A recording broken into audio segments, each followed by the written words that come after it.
We dismiss history at our peril. Liberty Nation Radio with Mark Angelides.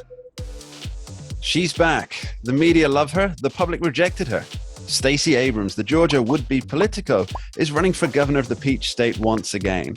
While she'll certainly have the backing of the Biden administration and the Fourth Estate, has anything changed that will give her a better chance at the brass ring this time around? And if they have they changed in her favor? Now, someone who's been closely following the political trajectory of Miss Abrams is Liberty Nation's national correspondent, Sarah Cowgill, who joins us now. Thanks for coming on, Sarah. Hey, thanks for having me. It's always a blast with you, Mark. Absolutely. So tell me, Sarah, what political volcanoes have exploded? What meteorites have struck the earth that have so changed the political landscape that Stacey Abrams believes she can win Georgia Gubernatorial this time around? Nothing's changed. Oh dear for Miss Abrams. Well, I think that what we're looking at here is I think the state has woke up after their disastrous 2020 controversial election, the fight, the battles, the Stacey Abrams versus Brian Kemp and the presidential election. I think the state is looking at things like, wow, we don't really want to do that. Let's not go backwards. I actually think she's going to be in a tougher position to run and win this time around. You mentioned in a recent article that as far as Miss Abrams is concerned, this may be her running for a second term, as she never really did get around to conceding last time.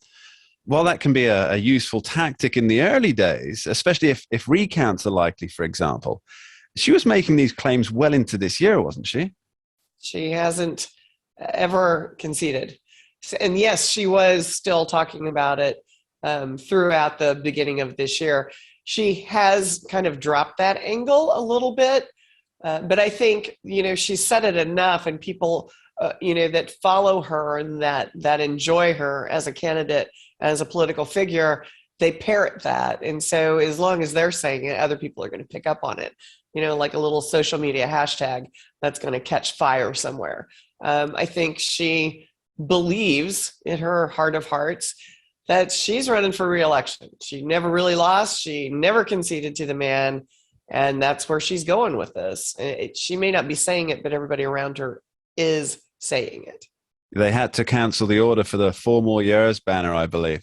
So let's talk about Georgia. Since the last gubernatorial, the state, it's taken on 2 new Democrat senators. But strangely, despite all the hype that surrounded them at the time, they've kept their heads down and remained largely silent. Does this help Miss Abrams or hinder her in the race? And will 2 such, let's call them wallflower lawmakers, be willing to spend whatever political capital they've built on someone who failed to win, even when the country swung heavily away from Donald Trump? Both of the candidates that have, risen now out of Georgia, the 2 Democrat senators, they are not bombastic personalities to begin with. Ossoff, when he ran the first time, came off like a scrawny little kid with a petulant attitude. He has obviously matured, but he is a thoughtful, more conservative Democrat than he is a radical progressive. So his normal demeanor and personality is going to be quiet. You're not going to get him lighting flags and marching and throwing out, name calling or expletives or any of those, things that have caught fire with both sides of the political aisle. He's going to be quiet. I don't believe, though, that they're feeling, confident enough to go down that totally scary left road, because they don't want to flip their state back to red. They want to keep it blue. So if they can just kind of walk that line and appease and not be in the line of fire for conservatives who have finally decided maybe they made a mistake in 2020, I think he's going to, I think both of them are going to take a little bit of a back seat in this race. Okay, so what are the pollsters saying? If you look at all the different polls, she's not a very popular person, except for with the media. And she is very popular in the Democratic Party. Democrats across the country love her. I don't know why. but they do. Maybe she is, the firebrand they need. Maybe she's the next coming of Hillary Clinton. I'm not really sure where they're going with it or what the attraction is, but she seems to have caught the eye also of the Fourth Estate, obviously. But the polls have her pretty much in a statistical heat today. And again, we're 10 months out of an election. So anything can happen between now and next November. But, if you're looking at how things are going to go down the road away, we're way early. But today she's in basically what we would call a statistical heat with Brian Kemp. Brian Kemp's got his own problems. So not only is he, going to fight for his reelection, which would be a real reelection, but he's got a big fight on his hands. He does not have a lot of friends in the Republican Party. Okay, one more question for you, Sarah, for me. Now, do we have any indication of what Miss Abrams will be campaigning on? And if so, will it just be a rehash of her former unsuccessful campaign or successful campaign, depending on who you believe? Yes. Well, no. Yes and no.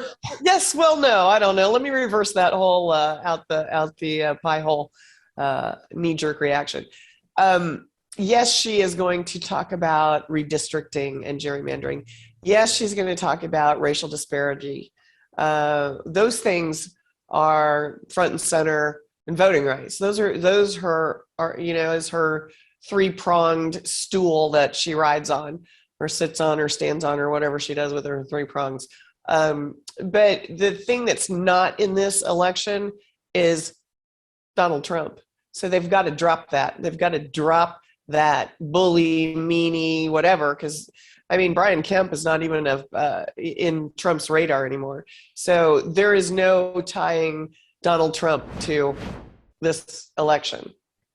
Yeah, I think that's somewhere that Terry McAuliffe went wrong, is he ran on precisely those issues, as it were, voting rights, redistricting, race, things like that. But he also threw, despite trying to pull back on it several months into the campaign, he also put Donald Trump into the mix. And that's not something that we are likely to see in Georgia. So, Sarah Cowgill, thank you ever so much for being here. It's always a pleasure, Mark. Don't go anywhere. It's all abuzz in the Supreme Court, and political power plays are afoot, right here on Liberty Nation Radio. We dismiss history at our peril. Liberty Nation Radio with Mark Angelides. Who are we? We are Americans that believe in liberty. We are a project of the nonprofit One Generation Away. We are patriots who apply the founding principles to the issues of today. And they keep moving the goalposts on us. We are educators and commentators who love America and the Constitution. Who are we? We are Liberty Nation.